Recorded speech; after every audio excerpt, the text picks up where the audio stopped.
C'est la première fois, je pense, je viens de sortir de la douche. Je pense que ça se voit. Et du coup, c'est la première fois, je pense, que je vais réellement un petit peu râler sur la série The Last of Us. Parce que oui, c'est mou. Mais c'est pas vraiment de la faute de l'épisode. Plutôt de la série en général.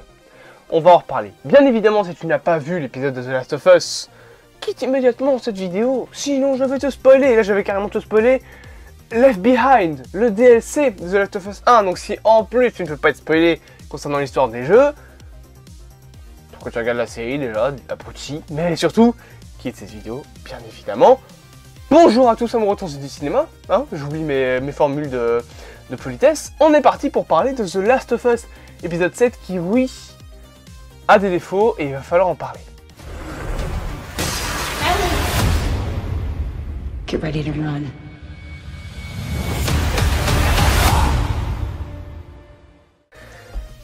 Vous permettez, je l'ai dit, je sors de la douche, mes cheveux sont encore mouillés. J'ai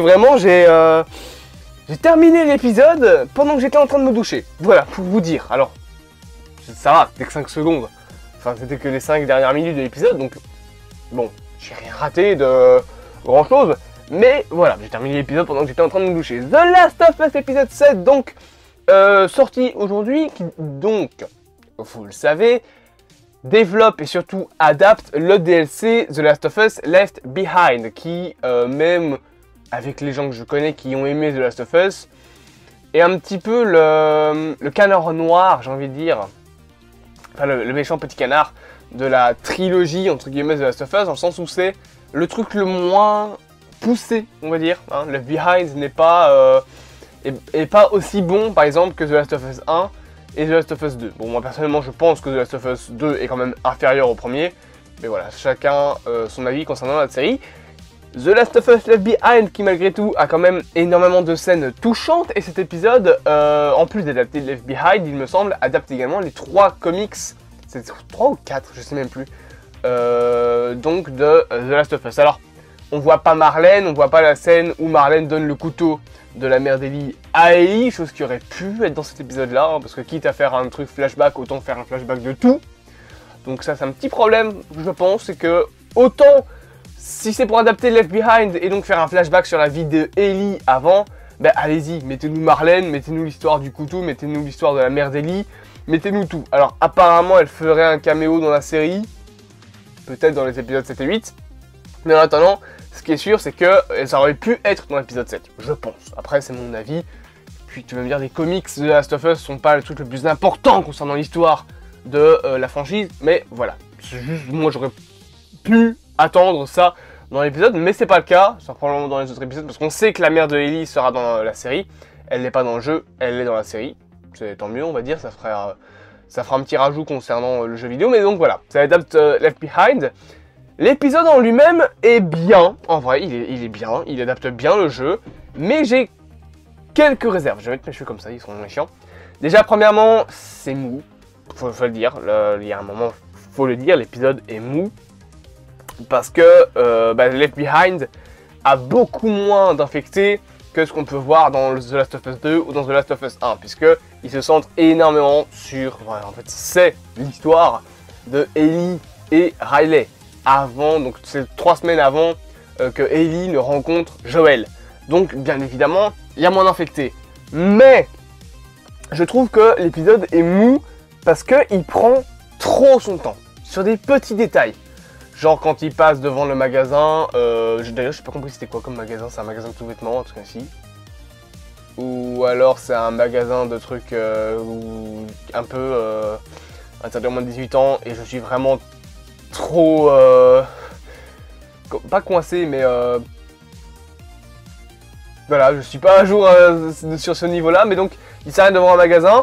Cette séquence là est longue pour rien, parce que tu comprends que Ellie elle se fait belle parce qu'il y a Riley, qu'elle est amoureuse de Riley, mais c'est mal géré. Voilà, c'est mal géré, le ton en fait de l'épisode en lui-même, la durée de l'épisode est mal gérée. C'est 55 minutes quand même. 55 minutes. C'est gigantesque. L'épisode il est plus long il me semble que l'épisode d'avant en fait, ou alors que c'est plus ou moins en même temps. Dans l'épisode d'avant, il se passait plus de choses, il y avait plus d'action, il y avait la séquence où Joël se faisait planter, il y avait le braquage entre guillemets des deux petits vieux au début, il y avait Jacksonville, il y avait des trucs qui mettaient du rythme. Là dans l'épisode, donc dans ce nouvel épisode, excepté la fin dont on va reparler juste après, bah c'est que de la découverte. Alors tu vas me dire, c'est bien de découvrir. Dans le jeu même, on découvre beaucoup de choses, des grands événements. On a énormément de grands espaces où tu ne fais que voir, en fait. Tu ne fais que admirer la beauté du décor qui est autour de toi. Mais dans une série qui est censée quand même être plus rapide qu'un jeu, hein, parce que bah, tu passes tous les moments longs, on va dire, qui font qu'un jeu dure 8 heures, à savoir les marches, les ci, les là. Là, l'épisode, en fait, malheureusement, est un peu mal géré au niveau de son rythme. Et ouais, t'as l'impression d'être devant un jeu vidéo, devant un énorme niveau de 50 minutes d'un jeu vidéo, et ça se ressent, parce que tu as vraiment énormément de moments en fait où c'est long, c'est long. La scène au début où tu as Ellie qui se tabasse contre une meuf est bien en soi, mais tu comprends pas vraiment l'impact que ça a sur Ellie, parce que c'est là, c'est ok, elle frappe une meuf. T'as Kang, je pense qu'il s'appelle, ouais, qui lui fait une leçon de vie, genre oui, tu veux prendre les clés ou tu veux être celui qui ramasse dans les égouts.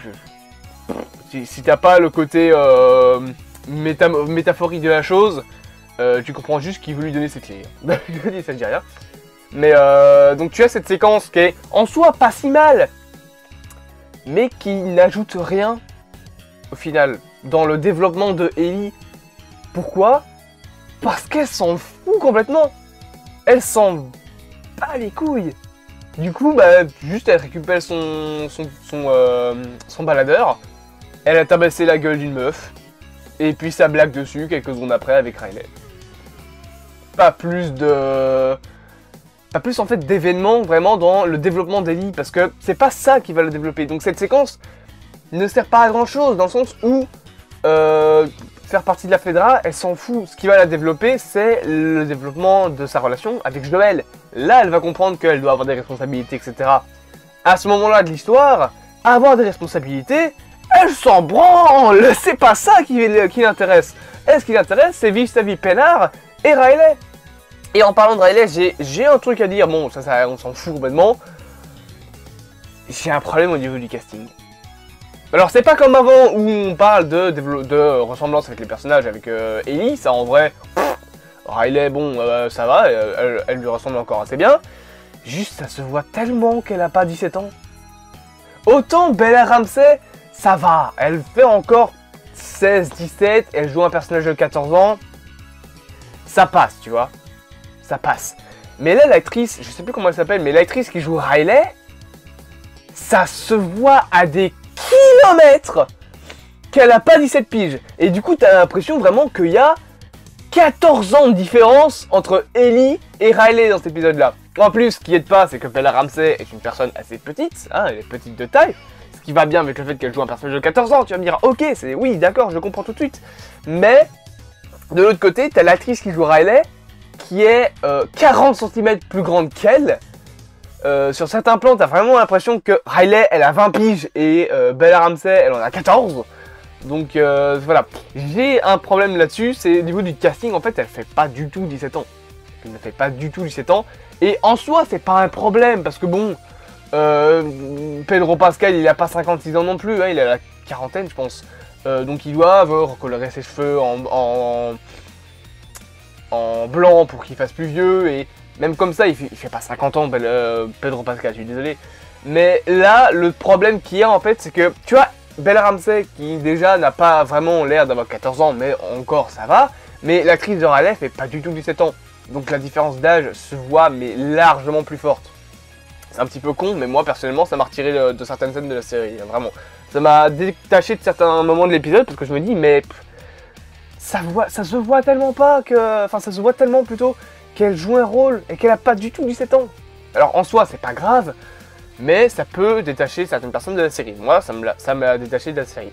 Sinon, concernant l'épisode en lui-même, toutes les scènes d'émotion sont là. Bien évidemment, tu as le baiser avec Riley et Ellie. Alors j'ai déjà vu sur Twitter des gens qui font oui, c'est une série LGBT, c'est une série woke, nanana, il y a des gays, il y a des lesbiennes. La scène du baiser, c'est déjà dans les jeux vidéo, les gars. Et le fait que Bill avait des magazines porno gays, avec des messieurs tout nus, c'était aussi dans le jeu déjà de base. Et bon, je m'avance, hein. J'espère n'offenser personne, mais une personne hétéro, va très peu souvent avoir des magazines gays. Excepté pour la blague. Allez. Mais il va pas les mettre sur sa table de chevet, tu vois. Peut-être plutôt le cacher. Pour faire bon, c'est pour la vanne. Mais si ma mère tombe dessus, elle va croire que je suis gay. Là, dans le jeu, c'est fort poussé. Là, c'est très fort poussé. On te fait comprendre que Bill est gay. Left Behind est littéralement un DLC qui se centre sur le développement de Ellie et Riley, sur leur relation. Le fait qu'il y ait des lesbiennes et des gays, pourquoi vous mettez ça sur le dos de la série? C'est le principe même du jeu de Last of Us. C'est le cœur même du jeu, c'est les émotions, les sentiments amoureux. Tout ça, putain, parce que s'ils se plaignent qu'il y a des gays et des lesbiennes dans The Last of Us saison 1, mais quand va y avoir les trans qui vont arriver avec The Last of Us 2, j'ai l'impression d'être méchant en disant trans, mais vous comprenez, hein, c'est pour enfoncer personne s'il vous plaît. Mais ça va être quoi sur Twitter? Ils vont faire des crises cardiaques. Et ils vont faire des crises cardiaques aussi. Ils vont tous péter les plombs. Du coup, sérieusement, pour parler de ça, le développement de Ellie et Riley est pas mal dans l'épisode. Il n'y a rien à dire, c'est très bien. Mais je trouve qu'il est un peu rushé. Surtout le fait que il y a la scène du baiser. Ok, très bien. Qui arrive 5 minutes après que Ellie ait pété un plomb sur Riley. Et elle l'excuse genre super rapidement en soufflant genre oh, c'est bon je l'excuse. Encore une fois problème de rythme. Parce que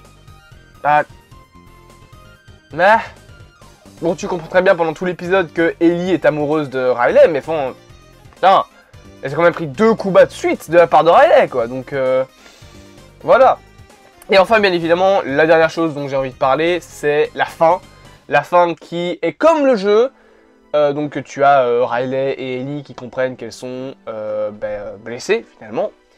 Le seul truc que j'ai, c'est que ça n'avance à rien dans la série. Dans le jeu, c'est mieux exploité.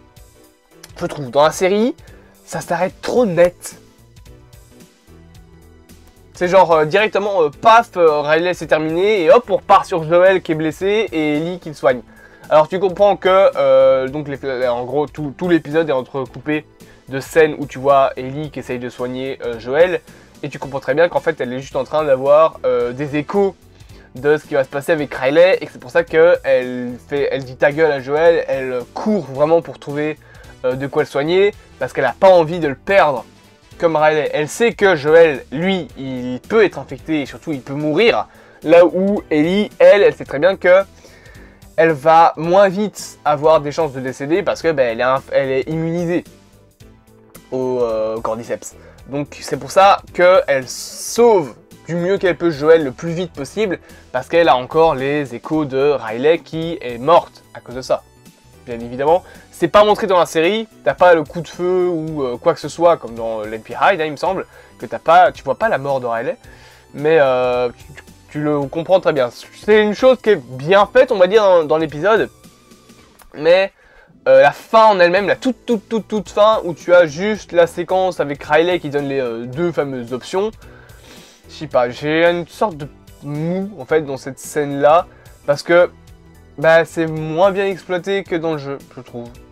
Ce qui est triste. Bon, après, ça reste cool de voir ça, mais voilà, c'était mieux exploité, c'était mieux fait dans le jeu que dans la série. Et dernière chose bien évidemment dont il faut qu'on parle, et pour moi c'est le problème de cet épisode là, les infectés. Il y en a un dans l'épisode, logique, puisque c'est le moment où Riley et Ellie se font infecter, mais ça va faire parler parce que ouais, c'est le problème de la série, c'est qu'il n'y a pas assez d'infectés là sur le coup. Là ça commence sérieusement à se ressentir, et c'est un problème qui du coup a été de plus en plus gros sur la série et qui se ressent fort à cause de l'épisode 7 alors que cet épisode en soi n'avait pas besoin de plus infectés, c'est que comme il n'y a pas eu beaucoup d'infectés avant, le fait qu'on n'en ait qu'un seul est frustrant dans l'épisode. Et du coup, c'est ce qui fait que pour moi l'épisode est mal placé. On n'a pas eu beaucoup d'infectés, on en a eu de moins en moins dans la série, ils sont de moins en moins présents. Ce qui en soi n'est pas si grave, bon là ça commence sérieusement à se ressentir. Dans les épisodes 8 et 9, il y en aura probablement plus, j'espère, parce que sinon ça va vraiment devenir un problème.